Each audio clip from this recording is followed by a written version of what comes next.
Malayalam mystery thrillers की इज्जत north Indian audience के लिए दृश्यम मूवी ने बढ़ाई थी, क्योंकि उसका ही जब रीमेक आया बाय द सेम नेम, जिसने इस जॉनर में डूबते हुए बॉलीवुड को एक आस दी थी। और अब जब कंटेंट हर जगह पे इजीली एक्सेसिबल है, कोई बैरियर्स नहीं है, तो आपको हर लैंग्वेज का कंटेंट या तो यूट्यूब पे नहीं तो किसी ना किसी OTT प्लेटफॉर्म पे इजीली मिल जाता है। और बाकी सबकी तरह ही मैंने भी जब से मलयालम सिनेमा को एक्सप्लोर करना शुरू किया है, तब से मलयालम मिस्ट्री थ्रिलर्स हो या फिर इंटायर मलयालम सिनेमा, उनको वो अप्रिसिएशन और क्रेडिट और ज्यादा मिलने लगा है जिसके वो हमेशा से हकदार थे। और पर्सनली मुझे थ्रिलर जॉनरा बहुत एक्साइटिंग लगता है, तो मैंने भी कुछ ढूंढ के और कुछ रिकमेंडेड थ्रिलर्स मलयालम इंडस्ट्री से देखी हैं जो सच में दिमाग घुमाने वाली हैं। ऐसी एक लिस्ट की वीडियो आपको चैनल पे भी मिल जाएगी, वो आप बाद में जाके चेकआउट कर सकते हो। लेकिन अभी जिस मूवी के बारे में बात करने वाले हैं, तो इस मूवी को देखने के लिए 2 महीने का इंतजार करना पड़ा, क्योंकि एज यूजुअल थिएटर्स में रिलीज हुई थी लेकिन मेरे लोकेशन पे नहीं रिलीज हुई थी। तो finally thanks to Sony LIV आप इसे मलयालम में भी देख सकते हो और हिंदी डब्ड वर्जन में भी। And again I have to से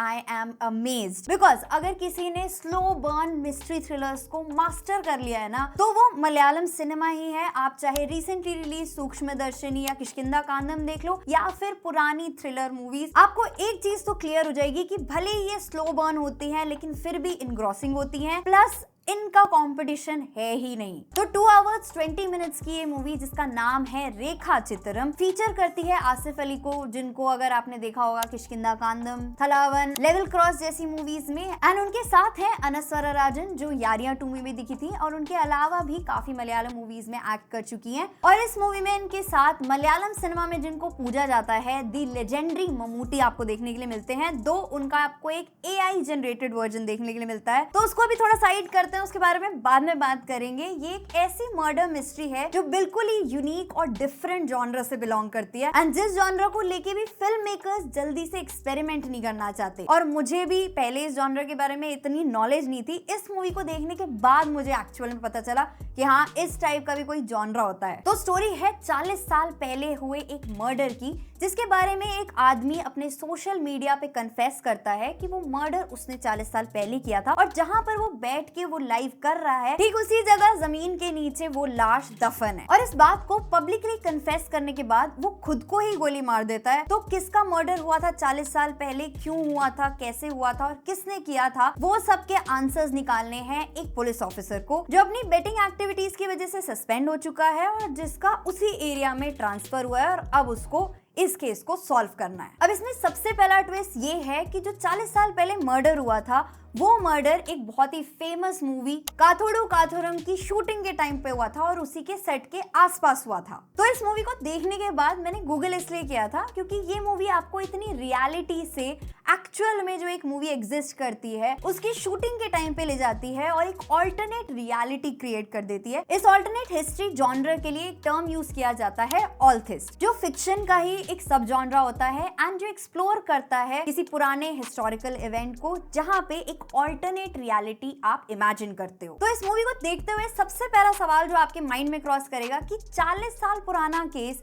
एक पुलिस ऑफिसर कैसे सॉल्व करेगा। पर वही इस मूवी का एक मेजर पॉजिटिव है। जैसे आपको एक मर्डर का पता चलता है, एक स्केलेटन मिलता है, आप इनिशियली हुक्ड हो जाते हो और एक क्यूरियोसिटी क्रिएट हो जाती है कि हाँ, ये मर्डर किसका हुआ होगा और क्यों हुआ होगा। And as an engrossing murder mystery बीच में ट्विस्ट भी आते हैं, सरप्राइजेस भी आते हैं, जो इन्वेस्टिगेशन चल रही है उसमें रोड ब्लॉक्स भी देखने के लिए मिलते हैं, लेकिन सब कुछ इतने अच्छे तरीके से सोचा गया है कि हाँ, अगर ये चीज हो रही है तो उसके क्या इफेक्ट्स आके निकल सकते हैं और उसमें कोई गलती नहीं होनी चाहिए। तो वो बहुत केयरफुली क्राफ्ट किया गया है और इसीलिए जो भी पास्ट एंड प्रेजेंट में हुआ उसके बीच की जो लाइन है वो एकदम ब्लर हो जाती है और आपको लगता है कि सच में ऐसा कुछ हुआ होगा 1985 में। तो वहां पे इस मूवी की टेक्निकल ब्रिलियंस के लिए सच में प्रेज बनता है। और इसके साथ साथ जो अपू प्रभाकर की सिनेमाटोग्राफी है, जिस तरीके से उन्होंने पास्ट एंड प्रेजेंट के बीच में डिफरेंशिएशन लाया है, तो वो देखने में आपको काफी रियल एंड अपीलिंग लगता है। बट जैसे मैंने मेंशन किया कि एक स्लो बर्न थ्रिलर है, तो अगर आपके अंदर पेशेंस नहीं है तो आपको डेफिनेटली इसकी पेसिंग से इश्यूज हो सकते हैं। एंड मैं भी मानती हूँ कि हाँ, अगर इसकी पेसिंग थोड़ी सी और फास्ट होती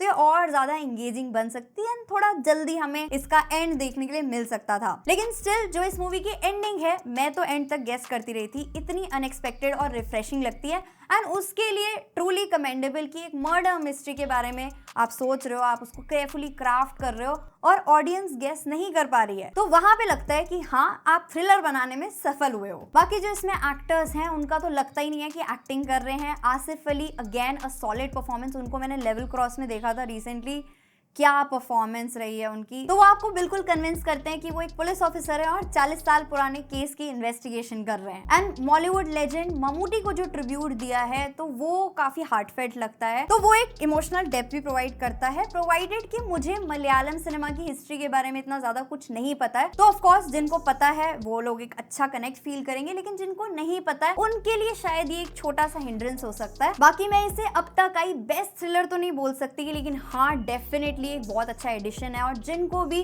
स्लो बर्न थ्रिलर्स पसंद है वो इसको देखना डेफिनेटली ऑप्ट कर सकते हैं। और अगर आपको नहीं भी पसंद तो भी आप इसको एक ट्राई दे सकते हो, क्योंकि आजकल वैसे ही मर्डर मिस्ट्रीज देखने के लिए नहीं मिलती, स्पेशली जो एंगेजिंग हो, जिनमें ट्विस्ट हो और जिनकी एंडिंग अच्छी हो। और अगर आपके पास कुछ और अच्छी मर्डर मिस्ट्रीज के सजेशंस हैं तो वो भी आप कमेंट सेक्शन में ड्रॉप कर सकते हो, सबकी हेल्प हो जाएगी। तो अगर आप इस मूवी को देखना ऑप्ट करते हो तो मुझे उसके बाद अपना ओपिनियन जरूर बताना। एंड अगर आपको इस टाइप का कंटेंट पसंद आता है तो इस वीडियो को लाइक कर सकते हो, अपने फ्रेंड्स एंड फैमिली के साथ शेयर कर सकते हो। एंड अगर अब तक सब्सक्राइब नहीं किया है तो वो भी कर सकते हो। मिलते हैं नेक्स्ट वीडियो में, तब तक के लिए गुड बाय।